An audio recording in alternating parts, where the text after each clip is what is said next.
Good afternoon, good evening, good morning. My name is Utpala, and this is the first class of course 7 of the foundational courses on the Bodhisattva vows. And it's my great delight to be uh, passing on these teachings with you. Geshe Michael Roach will be in Japan next month. He's doing a series of teachings, preparing students for entering the Diamond Way teachings. And when he's in Japan next month, my understanding is that he will be giving Bodhisattva vows. So the timing of our course, uh, I don't know, quite interesting karma, right? Um, if this is the first time for you to be hearing these, and you're also going to Geshe Michael's teachings, um, because we'll be going in depth into the vows. There, first, before we move on, I would like for you, if you would wish to join me, to set motivation, do some preparatory prayers before we get into the class, okay?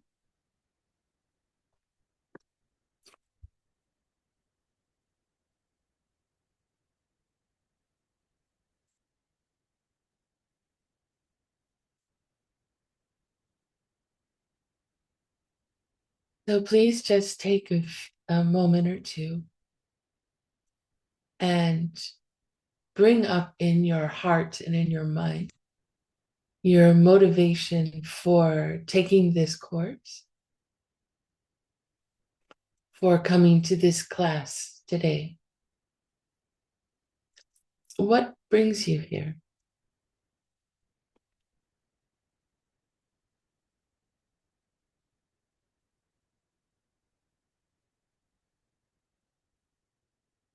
What is it you would like to do with the information that you'll be learning in this course?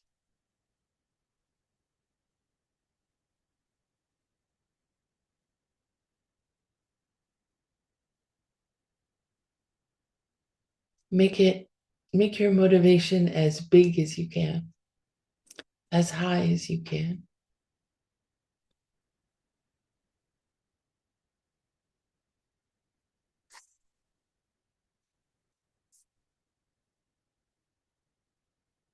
Mai mốt thì bắt đầu về nhà cấm.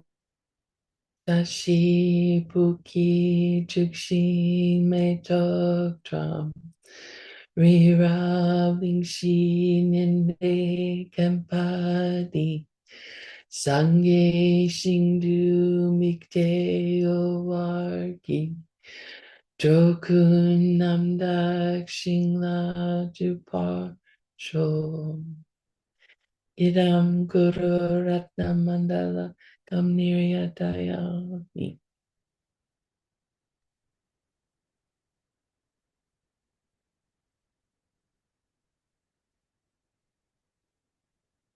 Sangye Chiran Soki Chuknam La Changchu Pardu Dakni Kyapsuchi Daki Jushe Kipe Sunam Ki Chola Pinchir Sangye Druparsho Sangye Chiran Soki Chuknam La Jangchu Pardu Dakni Kapsuchi Daki Chishe Kipe Sanam Ki Drola Pinchir Sangye Juparsho Sangye Charan Soki Chuknam La Jangchu Pardu Dakni Kyapsu Chi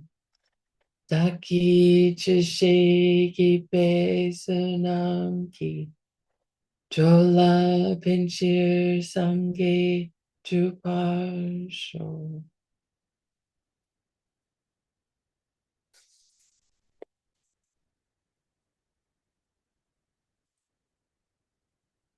Now, because this is the first class of the course, I have to do some housekeeping kind of announcements at the beginning. So this is not the course, but you can think of it as you hear the words, you can try to think of it as how does this serve you in your wish to benefit others? Okay. As a certified teacher, I am not a religious figure, such as a lama or a priest, and no relationship is implied between us at an ACI program. It is your right as a student to engage in a religious relationship with any other person, if you choose to do so, according to the laws of the country of which you are a citizen.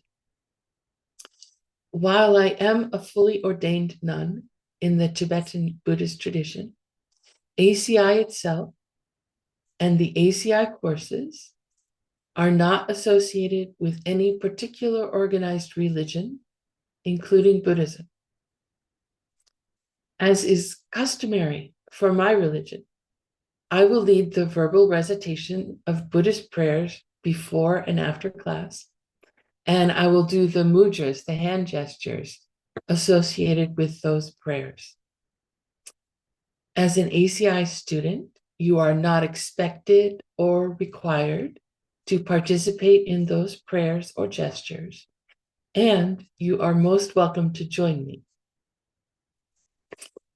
Asian Classics Institute respects the policies of all governments. For this reason, ACI cannot accept any registrations for online programs from people who live in places where ACI is not permitted. For example, ACI teachings are not permitted in mainland China. ACI also blocks Zoom access to and from mainland China for this reason, to respect their laws. ACI also does not endorse any efforts made to circumvent government policies, such as using a VPN or virtual private network. ACI highly discourages anyone from trying to do so, as this may put you in danger. If ACI discovers that you are using these technologies, ACI will remove you from the Zoom call. Respecting government policies and laws helps protect students and teachers everywhere. More generally, ACI requires me, as a certified ACI teacher, to ensure that I am not violating the laws of the country of any student who attends classes with me. Due to the nature of Zoom classes, I personally do not know who is attending my teachings, much less what country you reside in. So I ask you to please assist me. If the laws of your country or region allow your participation in an ACI class and also regulate in any way the expression of religious beliefs, please reach out to me personally. I need to understand the laws of your country or region so that I can be sure to follow them. So you can reach me at, here's two places where you can reach me. on Telegram, or via email. Tibetan language. I've been a student of these teachings in the lineage of Geshe since 1995, and I endeavored to pass them along as they were taught to me. The vast majority of my teachers have shared concepts using the Tibetan language. I'm also studying to be a translator of Tibetan texts into English since 2017. Since the most comprehensive collection of the Buddhist teachings that exist on this planet Earth are in the Tibetan language, and since the language itself is at high risk of disappearing from the planet, I will continue the tradition of sharing the Tibetan language with you, with the motivation of keeping the language alive, so that these precious teachings are not lost. I will ask you to repeat some Tibetan words and phrases, and you are free to engage or not. I'll just mention that in my first class as a student, I tried to write the characters. This is back before laptops, okay? I'm old. So in my first classes, pen on paper, taking notes, I would try and copy the characters. And I had, I couldn't read them now. I didn't do a good job. But I think that in doing so, I was planting the seeds to learn the language later. And then lastly, about fees and donations. All ACI programs are offered for free, although ACI may charge to recover costs associated with supporting and offering teaching programs. My understanding is that ACI does not charge anything for the courses that I teach over Zoom. I offer these teachings freely, and I receive no financial compensation from ACI for doing so. Just a few words about donations. It's long been a custom for students to make financial offerings for these kinds of teachings. The laws of my country have changed over the years, and that practice is now more regulated than it once was. So giving the normal Dana talk or giving talk is a bit more tricky to do. Usually the teacher does not do this, but I'm sort of like, well, that's the position I'm in now in my country. So anyway, here goes. If we think about what the Buddha's teachings say about karma, about planting seeds, about the correlation between actions and their results and emptiness, we may be moved to support those who share these teachings, understanding that there are no teachers without students. There are no students without teachers. That support can take many different forms, offering our own actions and speech at events or on social media or around translation, and offerings of financial support to the ACI organization and or teachers who share the teachings. It's a beautiful thing to mindfully and with a clear motivation and within the boundaries that we set around our own personal energy and finances to support the sharing of these teachings. Whether we offer an hour a year of our time or an hour a day, whether we offer $1 or $1,000, With a high motivation, we can plant very powerful seeds. Donations are always pure and simple gifts. They are never required. They are never expected. When you hear someone talk about donations like I'm doing now, please know that it's done purely to offer you an opportunity to plant those kinds of seeds if you desire. So you may wish to make a donation to ACI to help cover costs such as administrative support, software subscriptions, internet access fees, or to support their programs, or to offer your time and energy. And you can do so at their website, which is here. ACI is a nonprofit organization, and if you are a US citizen, you may be able to deduct financial donations from your federal income taxes. Consult your accountant. ACI also does not collect on my behalf any donations intended for me, as it may do so for other teachers. This is due to my understanding of the laws of my country as they apply to the fact that I do not have a contractual relationship with ACI, nor am I an employee of ACI. I'm also not a nonprofit organization, so there are no potential tax benefits for making a donation to me. But all that said, if you wish, you may offer a gift directly to me. But remember, whenever you donate your time or your resources, please remember to first set a strong motivation.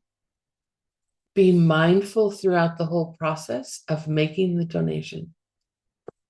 Bring to mind the emptiness of the three. For those of you who took ACI Course 6 with me, it'd be the emptiness of the person who's making the gift, the emptiness of the person who's receiving the gift, and the emptiness of the actual action of giving. They all lack a nature of coming from their own side. And then, of course, remember to rejoice and dedicate that action to your highest goals. Shoo, okay. Required talk is finished. Now let's do this class. Now, to get us back in the mood of the content of these teachings, I'd like us to do a short meditation. So please get into a comfortable position. If you're sitting up straight, so your spine is straight. I found this on the web for if you're sitting in a chair, please sit up straight so your spine's straight. Sorry, Siri thinks I'm talking to him. So sit in your chair and just watch your breath for a few rounds.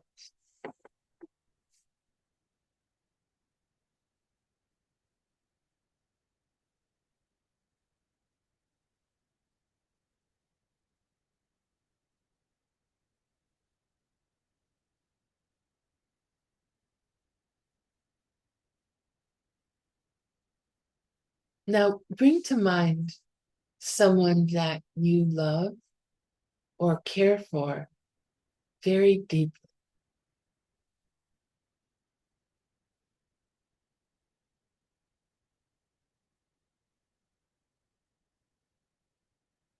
Think of the benefits this person has brought you. of the times that you've spent together?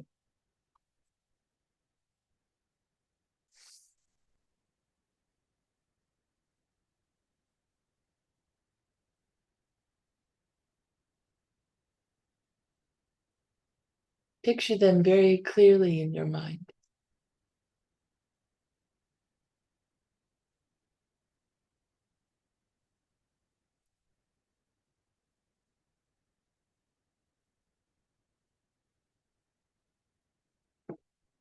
Your dear one is right now far away. They've been traveling for many months.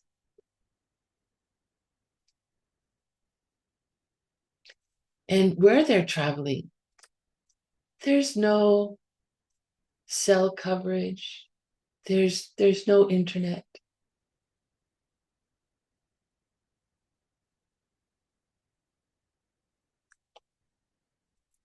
And they're in remote places that aren't easily accessible by plane or train.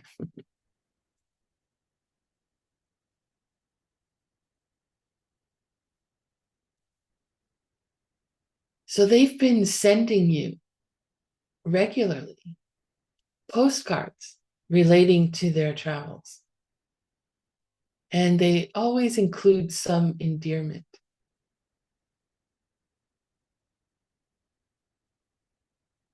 You look forward to receiving one every week.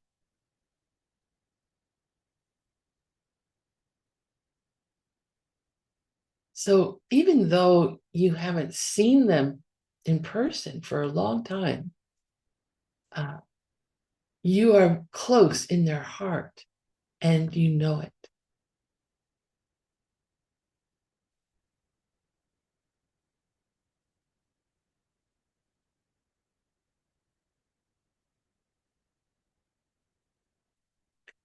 And then late one night, you get a call.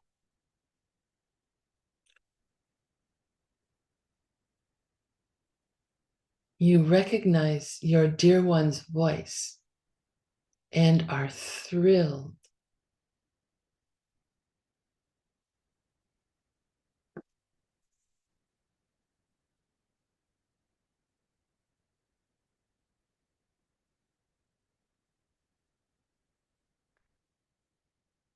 They say to you, I have news.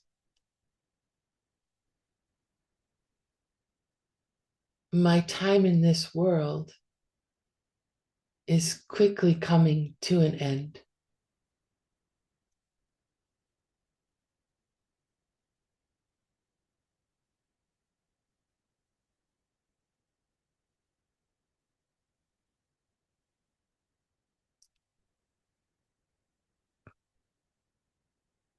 Your dear one tells you that they have a disease. There's no cure.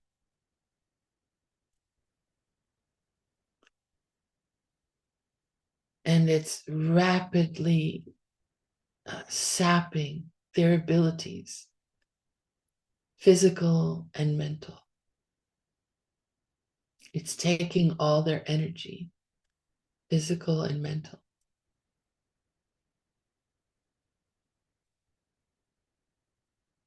They don't expect to live more than another day or maybe two.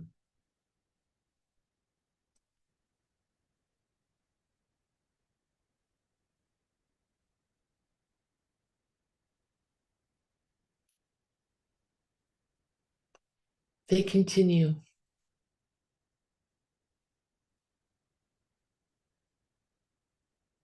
I love you.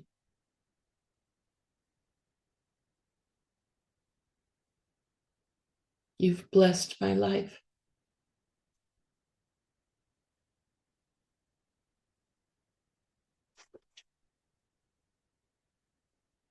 And I thank you for that.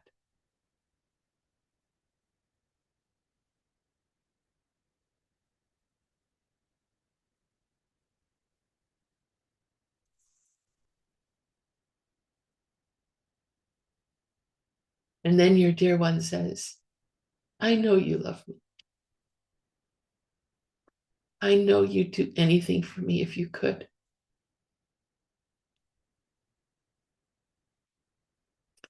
Please trust me that you cannot.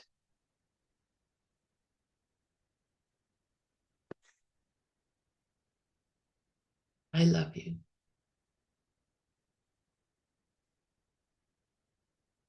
And then the phone connection ends.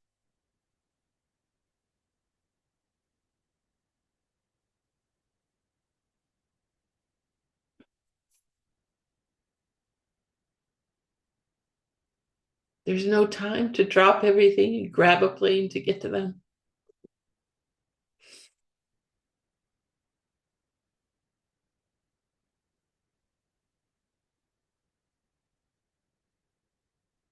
There's no doctor or healer you could hire who could prolong their life.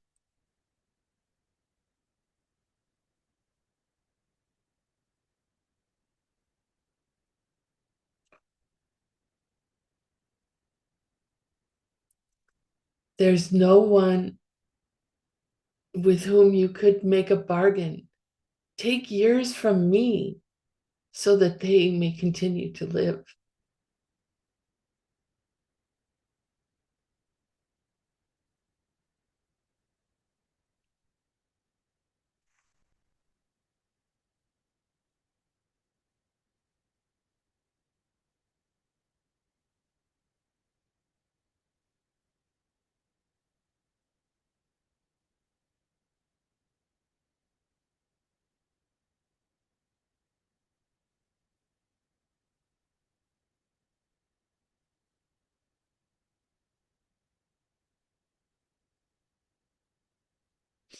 And when you're ready, you can open your eyes.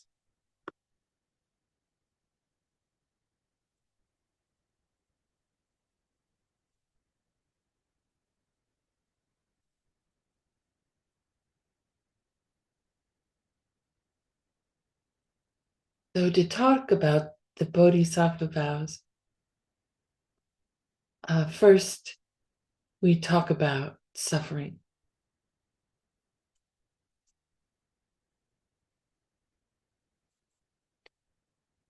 So that's why I thought to get you in the mood of suffering.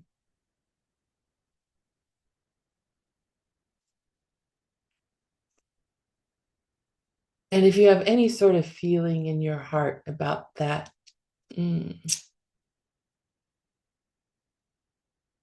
of some kind of pain, of losing someone you love, of first not being able to help someone you love and care for, that it's sort of an anguish, right? You dearly want to help, but you can't. And if you're an ordinary person like me, I really can't help. I can do my best.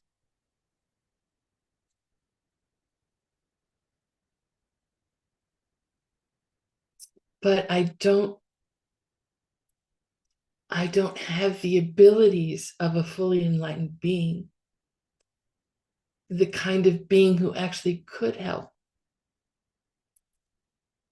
the kind of being who can manifest as whatever a person needs, as whatever their karma, their karmic seeds ripening bring to them. I can't do that yet. And so this is why I took the vows.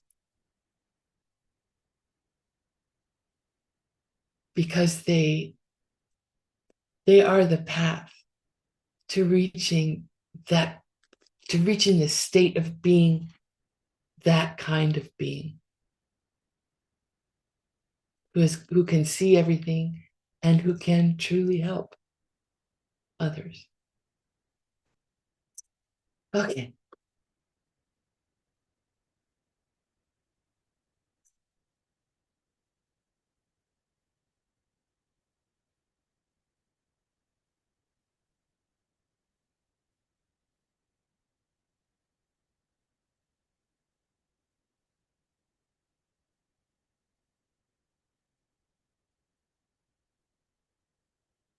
Where'd you all go? Oh, there you are. Okay. All right. So if you could please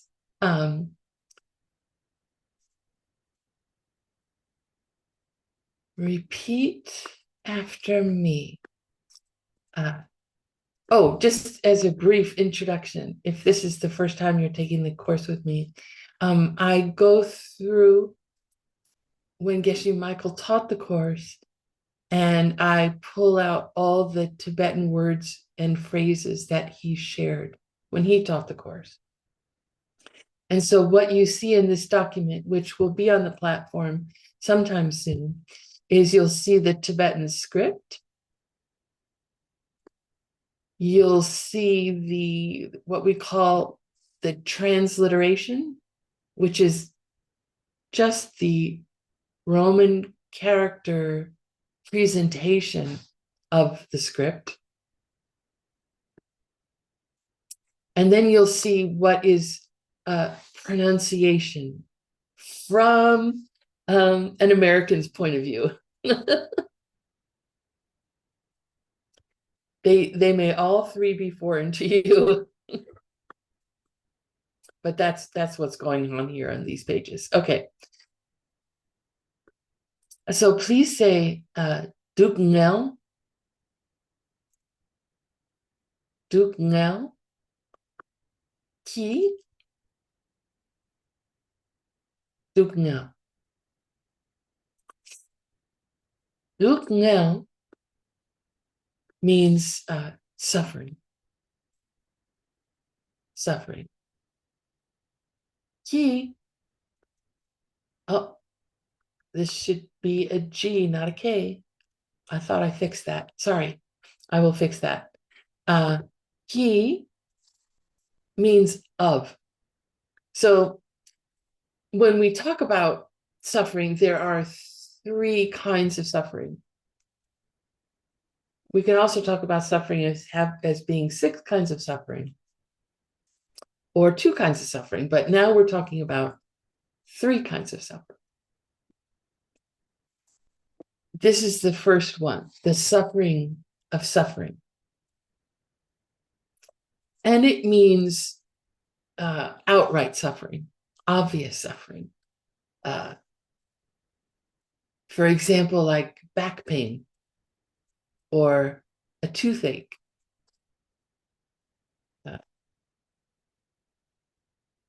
From the Buddha's sutras. So, 2,500 years ago, when the Buddha taught about suffering, he talked about a pain in your back as an example. And then from the mental side, it could be anxiety or anger,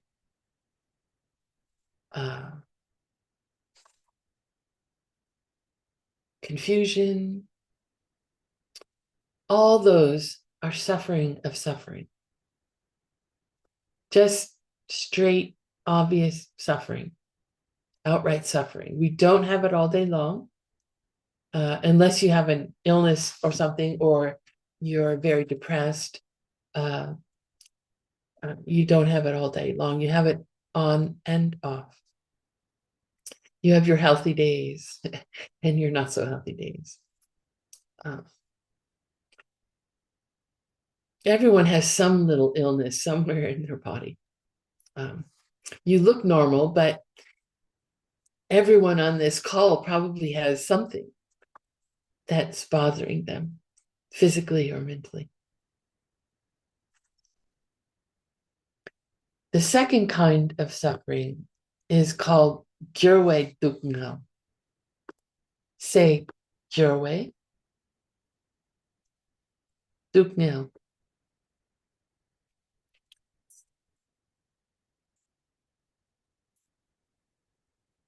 Your way means of change. Your what? This part without this. Your wa means change.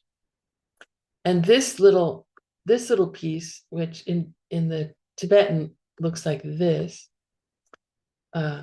this means of. So like this ki means of, this also means of. So this particular particle in the Tibetan language, in the Tibetan grammar, appears with different spellings. So it's just a different spelling, and it's based on whether or not it based on the end of the preceding word. Anyway, we won't get too deep into that. So this is the suffering of change. And this is defined as any kind of pleasure that you or I could have. Any kind of impure pleasure, mental or physical. And impure means any kind of pleasure that you, if you're who you appear to be, and I can have, always ends badly, right? Every pleasure I have always ends, first of all, like jobs that I've had have ended. People don't have careers so much anymore. Maybe it's coming back. But it used to be that people would have a career and then they would stay doing that kind of work for their whole working life, their adult life. And you would just work until you were too old to work at the same kind of work. But so a career even will die, will end, either because you get fired or because you get too old. The pleasure of relationships, they will end. Either you break up, get divorced, or separated, or one of the partners dies, you or the other person. And then that's the end of it. There's no other kind of ending. It's always like that. Any pleasure you can have, your health, your attractiveness, I noticed that everyone on this call is super attractive, so you still have that pleasure, but you will lose it. You must lose it. Your strength, your beauty, you will lose it. Every pleasant thing we ever experience has a lousy ending.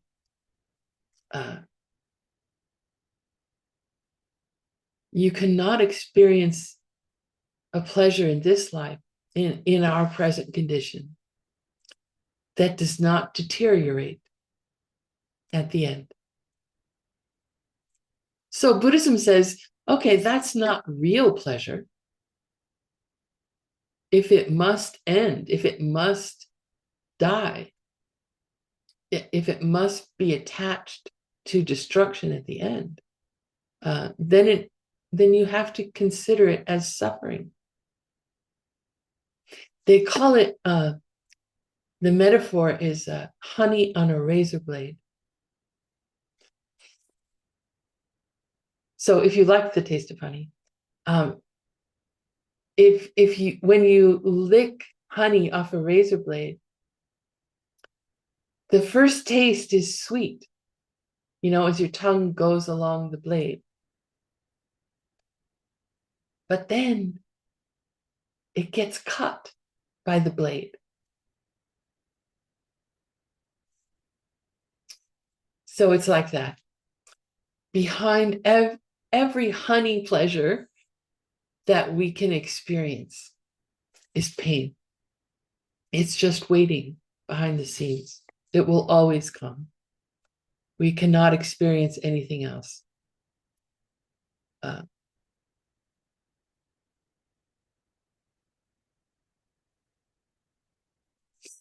The third kind of suffering is called Chapa Ducheki Duknil. Chapa Ducheki Duknil.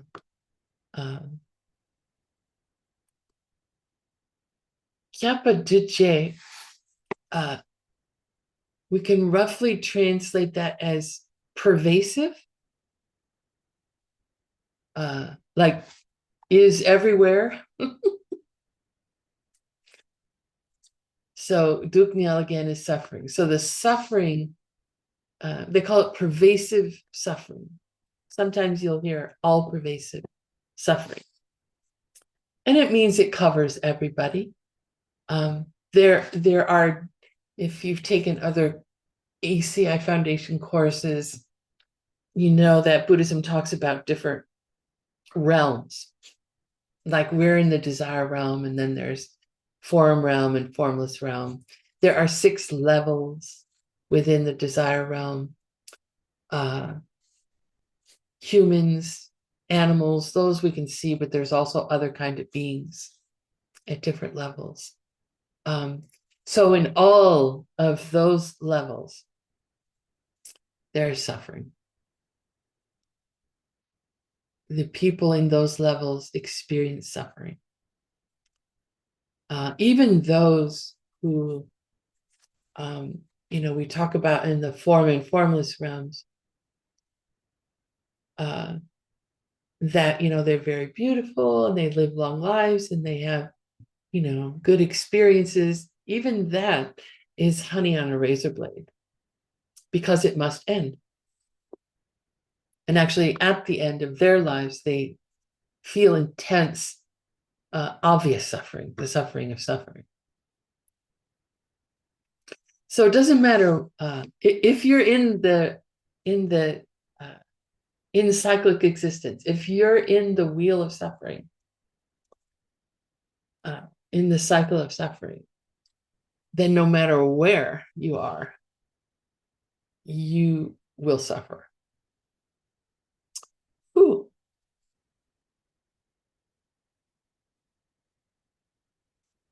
The suffering begins when the sperm from your father enters the egg from your mother, and it ends when you die. And of course, in Buddhist philosophy, you get reborn again. So it doesn't really end.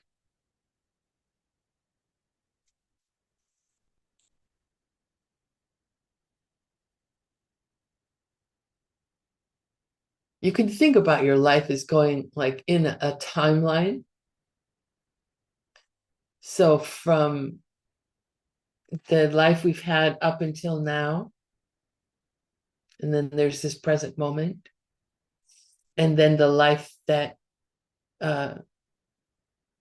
we're going to have before we pass from this body. All the life that we've lived since we were born is gone, right? You've had sufferings, you've had pleasures. We call it in English the ups and downs of life, the roller coaster. We all know this. We all know that pleasure doesn't stay, and that suffering doesn't stay unless we've got a very serious physical or mental problem. But all that happened before is gone. it for us now, it's like a dream, our life before this moment. And then we have the life from now until the time that we die. We're moving through this period of time uncontrollably. We can't make the time go any faster or slower. We are moving toward the death of this body and mind. We can't say, someone somewhere, could you please slow things down so I can live the rest of my life a little bit longer? No, there's no one. There's no one to ask. There's nothing to do. Little caveat here. We're not talking about Diamond Way. Diamond Way would say something else. We're talking sutra. We're talking open teachings. But still, from the open teaching point of view and from our own experience, we've never seen anyone, the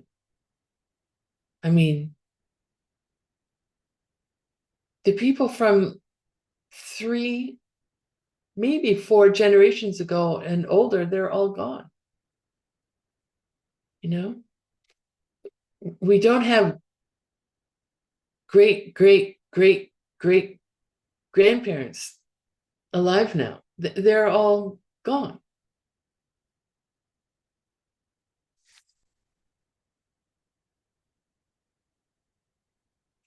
But the mind goes on, and this was talked about in ACI course 4.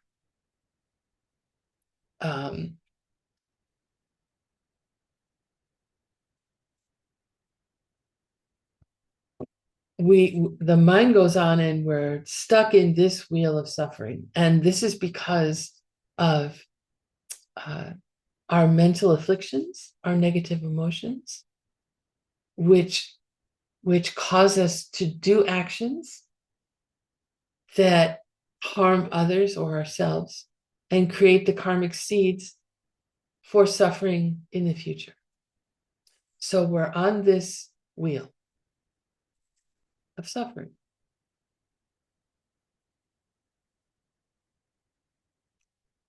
Most people on this planet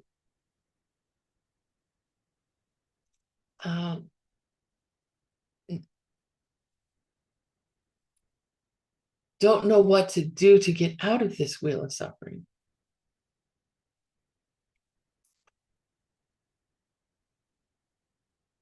We're learning about what Shakyamuni Buddha taught, what he saw in his meditation under the Bodhi tree in Bodh Gaya, India, what is now India.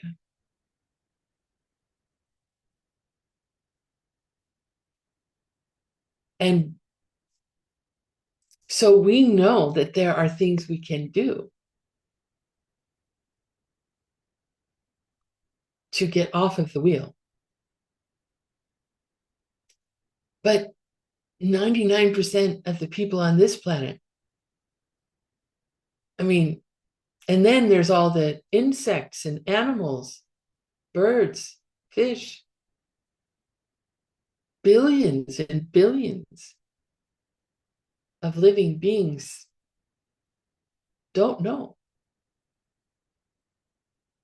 what to do to get out of the wheel of suffering. They're hopeless. They're helpless.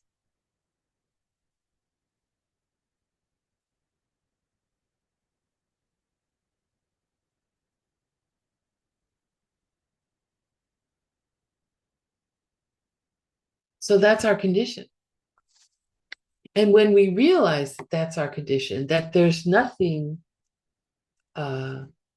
in this life, uh, you know, a partnership, a relationship, uh, a particular kind of food, a beautiful sunrise. Uh, there's nothing beautiful that lasts. And so I mean, along with emptiness, there's nothing beautiful from its own side, right? It's our karmic seeds ripening that are projecting a mental picture of a beautiful sunset or a loving partner.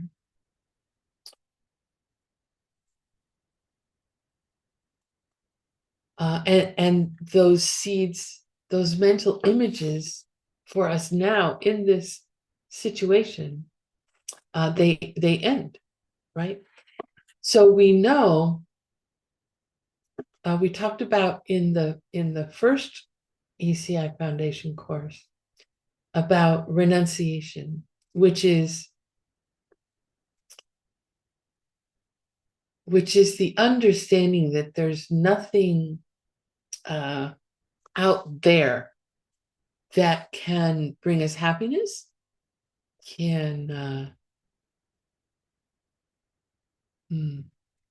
really bring us any benefit at all. Renunciation is the understanding that if I want to experience pleasant things, and if I want to avoid experiencing unpleasant things, I have to help other people. I have to plant the seeds to have those kind of mental images ripen in my mind as an experience of pleasure. So we renounce the idea that something could have some benefit from its own side.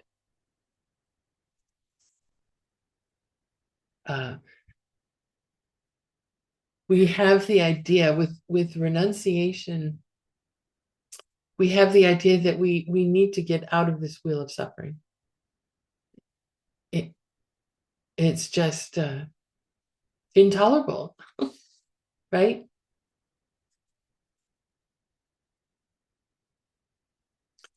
It's not about like giving up anything. It's about changing our understanding about things.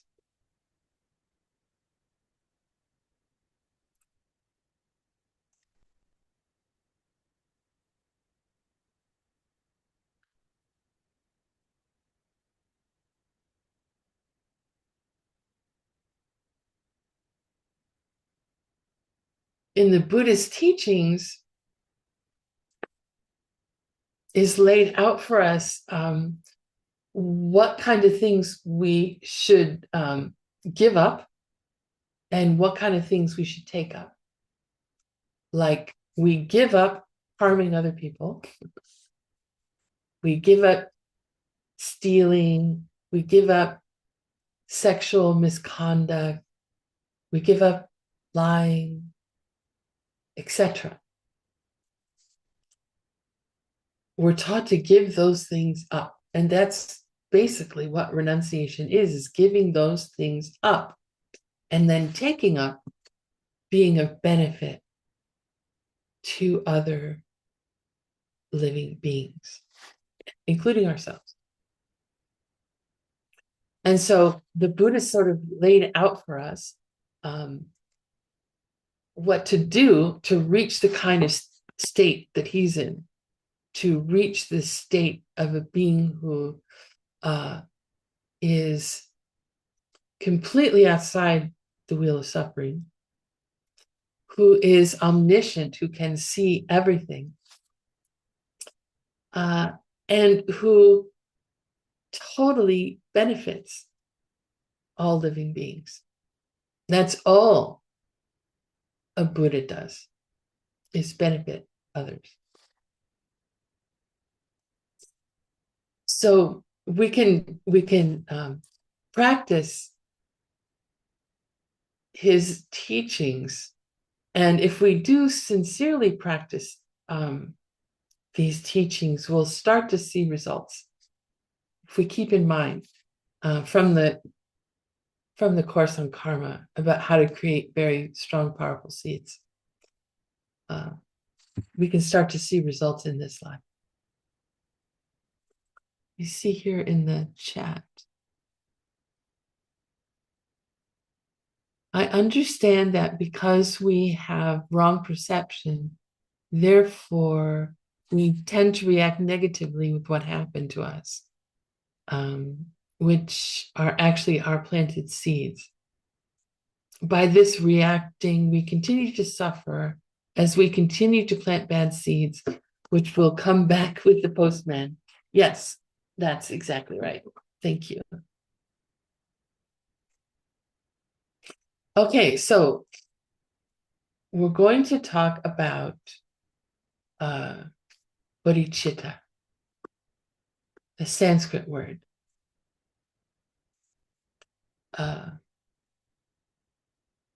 Bodhi stands for Buddhahood or total complete enlightenment. And chitta is the mind, or the way we translate this word bodhicitta, the wish. So chitta can be not only mind, but a state of mind, right? So this is the wish for Buddhahood, the wish for enlightenment. Sometimes you'll see it translated as bodhi mind, and it's not bodhi mind. It's not like we've got a Buddha in our. It's not like we have Buddhahood in our mind when we have bodhicitta. We have the wish to become totally enlightened. We don't have that mind yet. That's the whole practice, hopefully, from this point forward, is to plant the seeds we need to plant to have the experience of being totally enlightened. So, why did we talk about suffering? Why do we spend so much time talking about suffering? When we have renunciation, when we say, okay, no more, I want to get off of the wheel of suffering.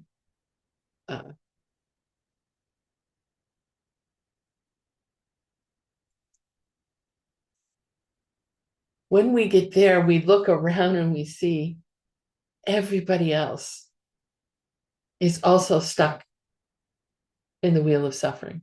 They're appearing to me to be stuck in the wheel of suffering. If they are who they appear to be, they're stuck in the wheel of suffering. And so you turn your renunciation, you could say you turn it around towards all those other beings that you see. You could also think of it as just expanding it, expanding this feeling of renunciation, not only for yourself, but that also all other beings may escape the wheel of suffering, because they all are going through this suffering. We're all in the same condition. Doesn't matter whether a person is rich and powerful and beautiful and, famous. It's going to end. It's going to end. And bodhicitta is this wish that I want to help all of them get out of this realm of suffering, this wheel of suffering. And we can't really help them until we reach that state of total enlightenment ourselves, until we have omniscience, until we can see everything. We can see what is best for a particular person at a particular moment in time. Like as we talked about, was it the last class? I'm getting them mixed up, but was where a Buddha, I think it was before that, but a Buddha can emanate as, for example, a bridge, for a person who wants to cross a river, and the Buddha can emanate as a bridge so they can cross the river.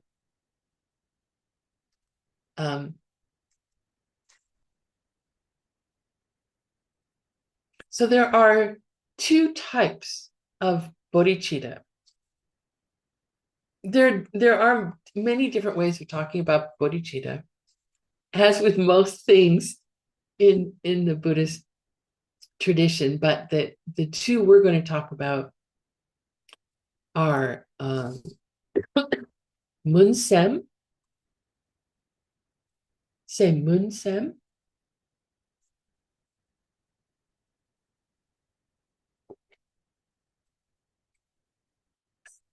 Excuse me. And Juksem. Juksem. Excuse me, I got a tickle.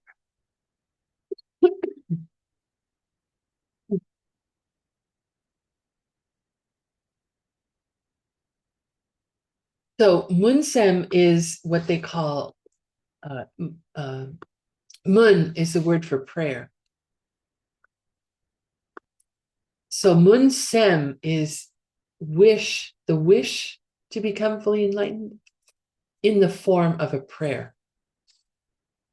This comes first. These two are sequential, but not mutually exclusive. You don't lose the first one when you get to the second. You still have that.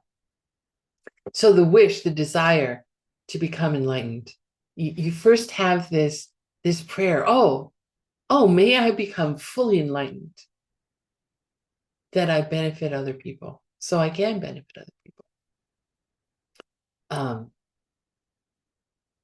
It's a thought, right? It's a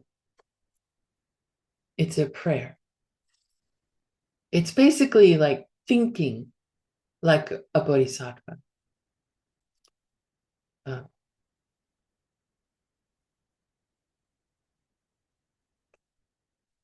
Like in that meditation at the beginning of class,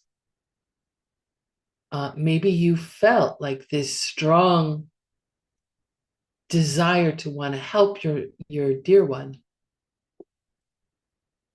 as they're going through this illness or disease. So it's like that wish. It's this wish, this prayer. I wish I could help them. And then there is Juksem, which is wish in the form of action.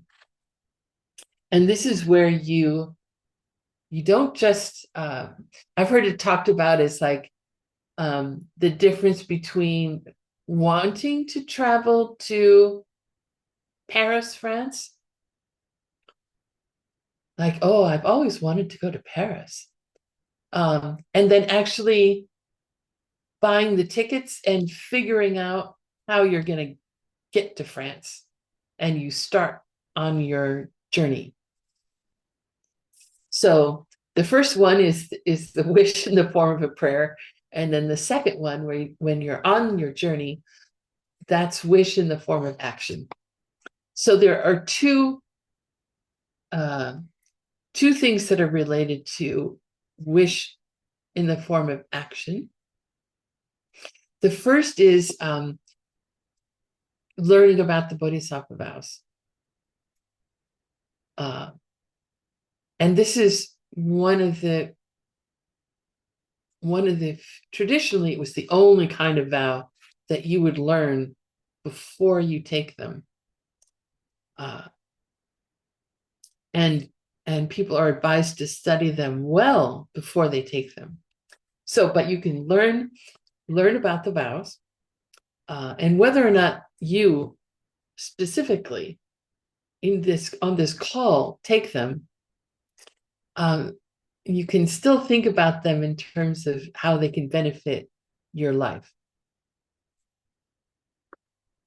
It's a wonderful way of life. It's a way of life that helps everybody around you. It's beautiful. So that's the first thing, is learning about and taking the Bodhisattva vows.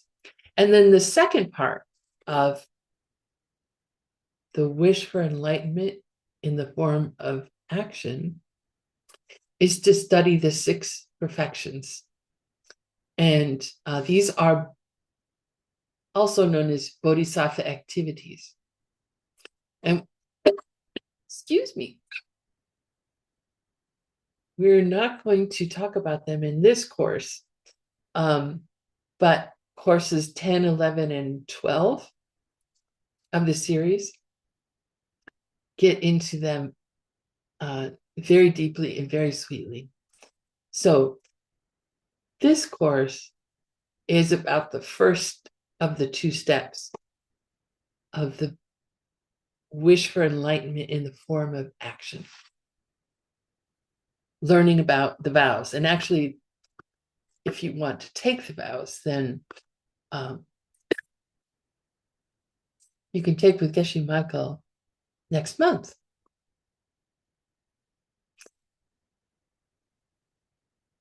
It's not possible to reach total and complete enlightenment without taking these vows.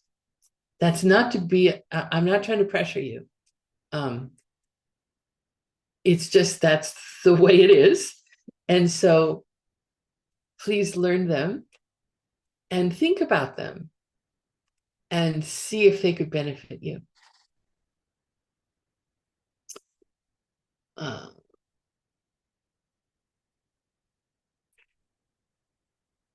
In the chat here, helping others from suffering, we are also, an upward trend, right? By helping others, by helping to relieve other people's suffering, we are planting positive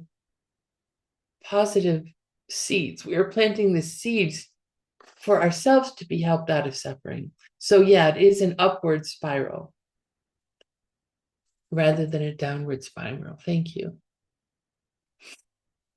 Okay, so there's a definition to bodhicitta, or the wish. And this comes from Maitreya. And if you've been going to Geshe Michael's teachings, he was just teaching in Phoenix, or coming to the Mixed Nuts translation group with Tim Lowenhaupt's text that he's translating on perfection of wisdom, you know that Maitreya is he's a bodhisattva, and there's some question: is he the future Buddha or is he already a Buddha? But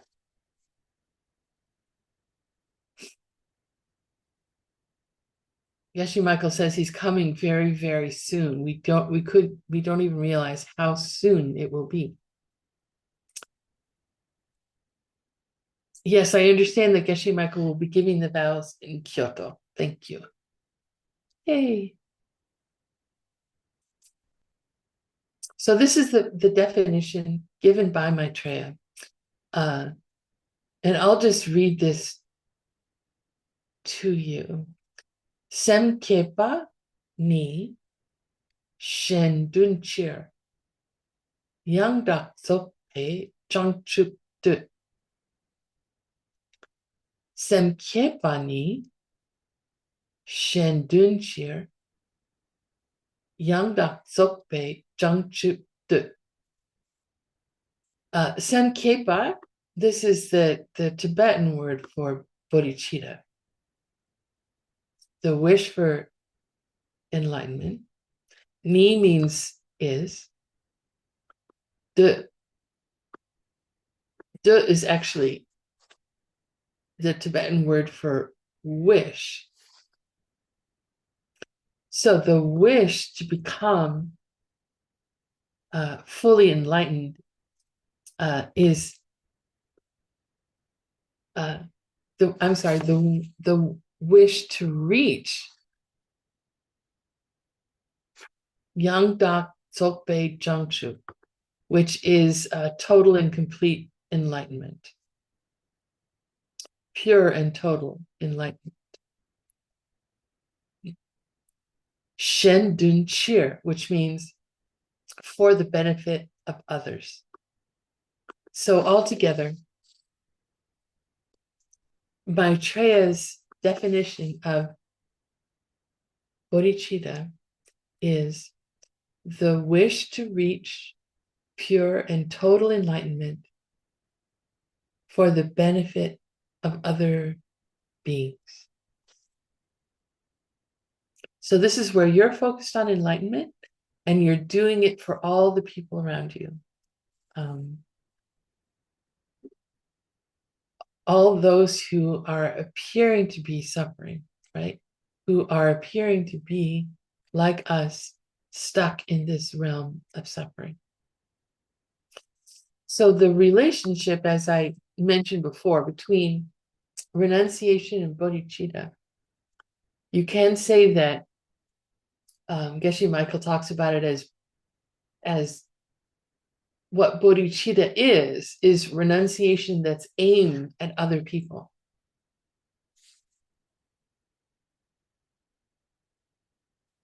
So it's like, it's just flipping it from being our own personal situation to turn it around and be for the benefit of all beings, but includes ourselves too.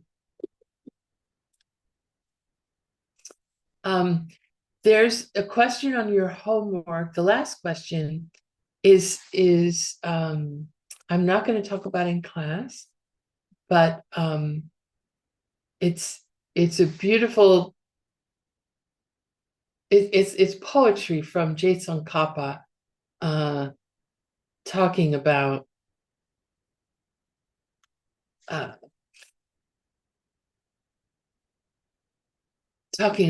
this condition that we find ourselves in, and how the wish comes out of that. So it's beautiful. His words are beautiful, but it's it's tragic, right? We're in a tragic situation. Okay, so the courses that we're going to use for the sources we're going to use for this course, that's what I'm going to talk about now. And this is also on your homework. So the first source we're going to use is called Jangchup Shunglam. Jangchup is Bodhisattva, and Shunglam, it means highway, freeway. Shung means central, and lam means a path. So that's the Tibetan word Shunglam for highway. So in English, it's called the Highway for Bodhisattvas. And this is by Jason Kappa. Here's how to spell his name in Tibetan script. He is the greatest master ever to have lived in Tibet. A great writer. He basically saved Buddhism for us. And his dates you will also find in your reading. So his book is very difficult to read. And so we're using also another commentary. And this commentary is called Norbui Utreng. Norbui Utreng. Norbu, that means a jewel. Means light. And Treng means it means like a string.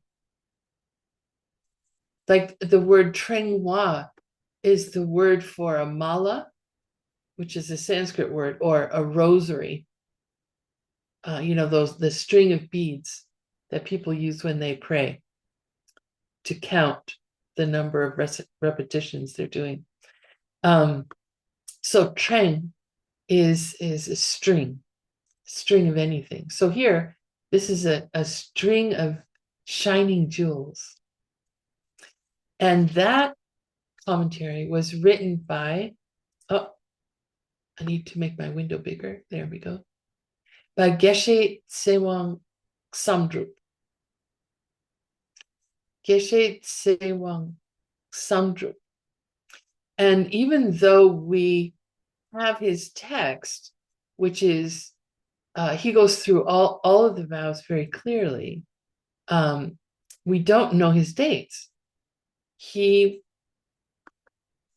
was a teacher of the 10th Dalai Lama, who lived in the early 1800s, 1816 to 1837.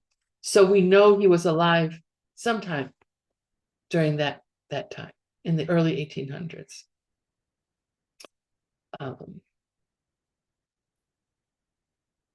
So his book has a short explanation of each of the vows.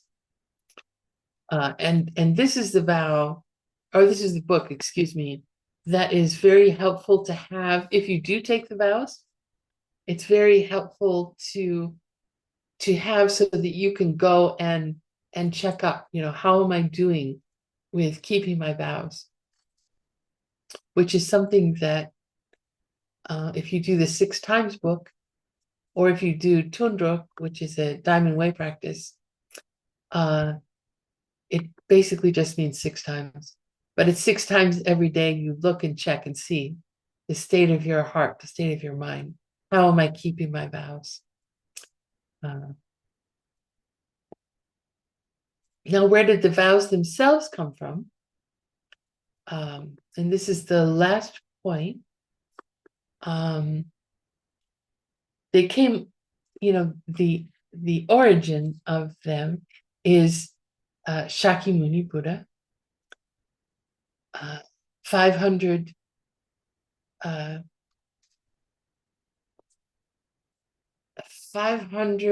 BC. And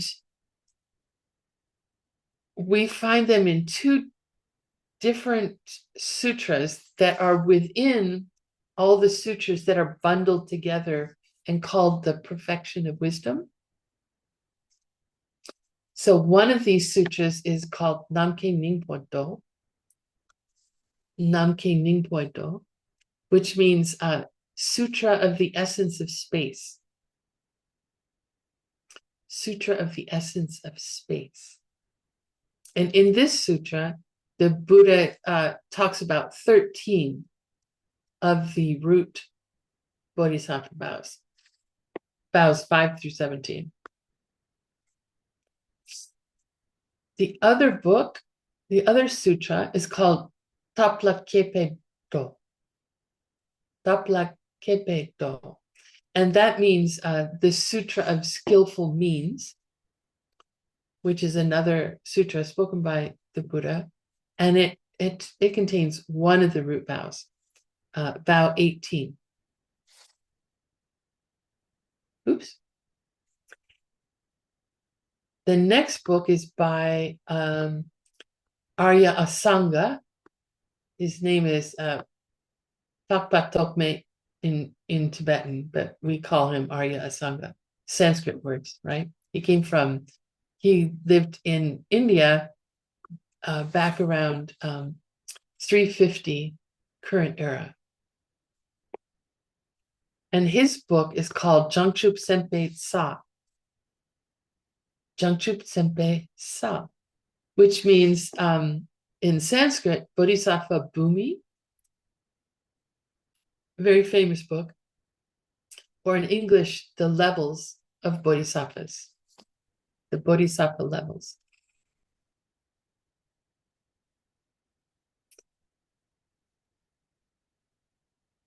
And within the bodhisattva levels, there's a long chapter on morality. And in that chapter, it clarifies the first 4 root vows. So far with these 3 books, the 2 sutras, and then the book by Arya Asanga, those cover all 18 of the root bodhisattva vows. So there are 18 root vows. But there are more vows than that. So there are secondary vows, and those are addressed in other papers. We're going through commentaries written by Jason Kappa and Geshe Tsewang Samdru. Those are our main commentaries that we're using, but they base their commentaries on these source books. Okay. So for the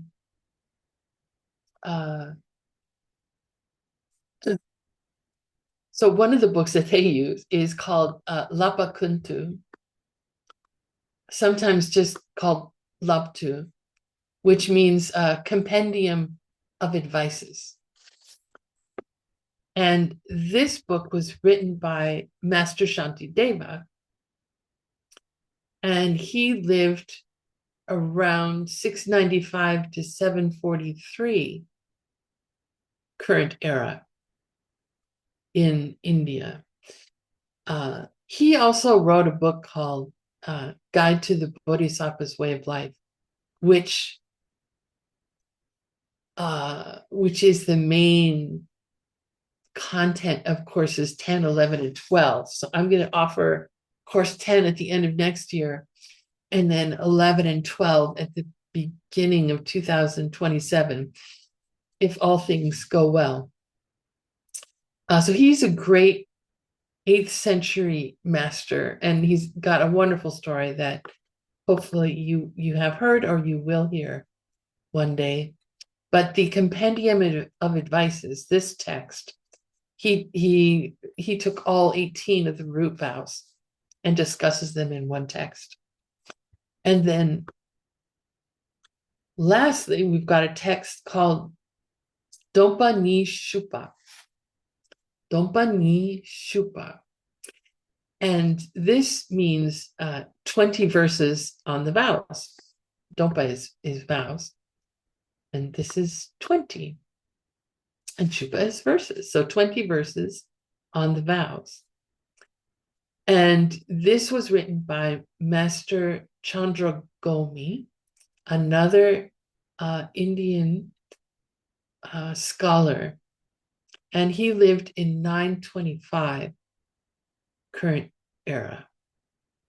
And that his book is the classic source for the 46 secondary vows.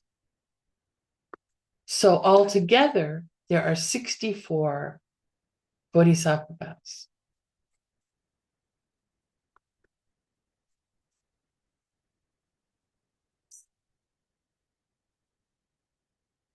So before I open to questions, just to say that, vows, sometimes we think about vows as being very restrictive or constricting. Don't do this, don't do that. The bodhisattva vows are different.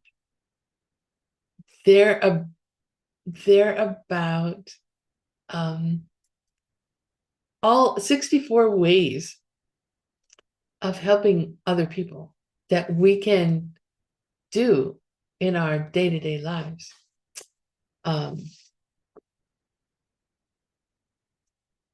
then vows in general, you know, as a nun, I have lots and lots of vows, and I see them as protection, not as restrictions. They're protecting me from falling to doing behavior and getting on a downward spiral, right? That I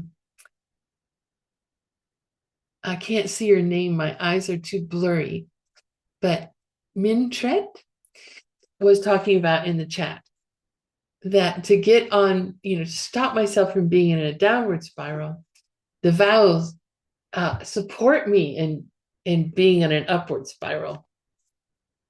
So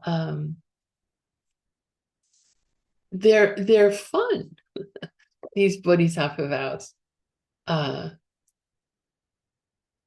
They're very beautiful and possible. Okay, so now let's have time for questions. And I see that there is a good question here.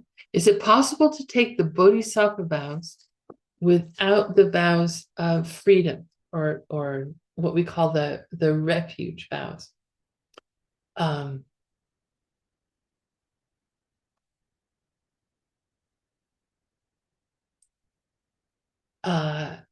We do need to have the pratimoksha vows in order to take the bodhisattva vows. And pratimoksha, that is the Sanskrit word for individual liberation.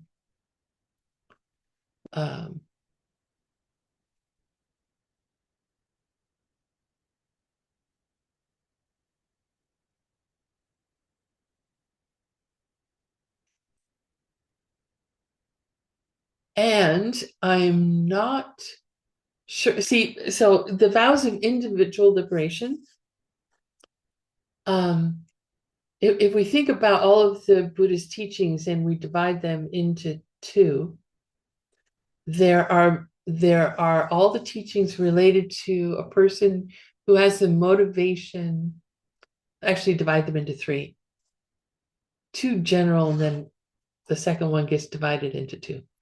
But the first set are people who are interested in getting out of the cycle of suffering themselves.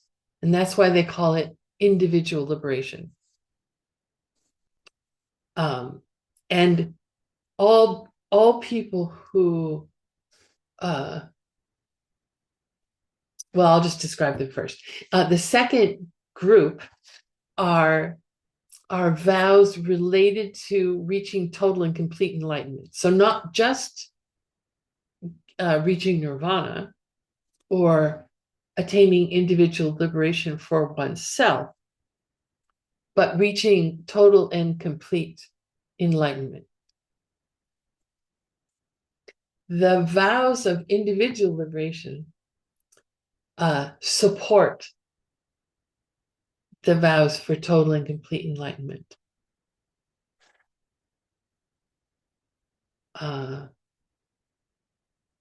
So hopefully that answers your question. I'm not sure how Geshe Michael will be handling that in Kyoto.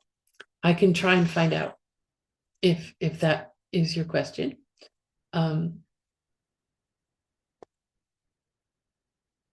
Any other question?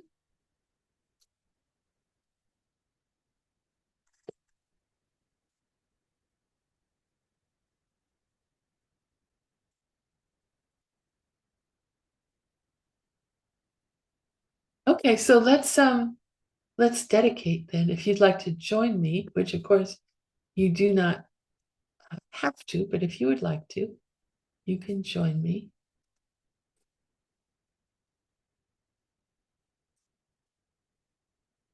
But do think for a moment about us just even talking about the wish for enlightenment and how it's possible to get out of the realm of suffering and reach total and complete enlightenment, a state where we can be of benefit to others. And just how precious and rare this kind of talk is in the world.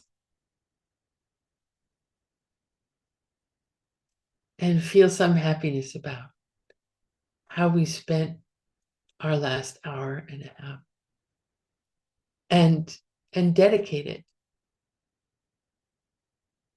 towards reaching full enlightenment yourself, towards being able to benefit all living beings.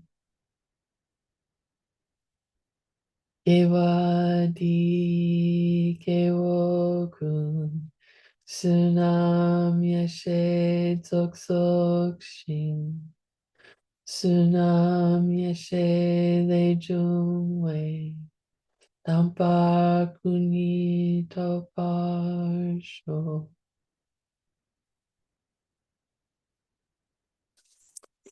So thank you very much for being here, your attention. Thank you, live translators. You are amazing. Thank you so much. Thank you, ACI. Thank you, everyone. If you have questions, you can ask them in the Telegram chats. I try and watch those throughout the week, but we're going to see each other in 2 days. Hopefully you will come back again in 2 days and we'll continue on. Thank you so much. Have a great couple of days. Thank you, Venerable Utpala. Thank you, teacher. Thank you. Bye bye. Good Thank you. night. Thank you, teacher. Good day. Thank you, Thank you, teacher. Thank you, teacher. Have a good day. Thank you, Sharon.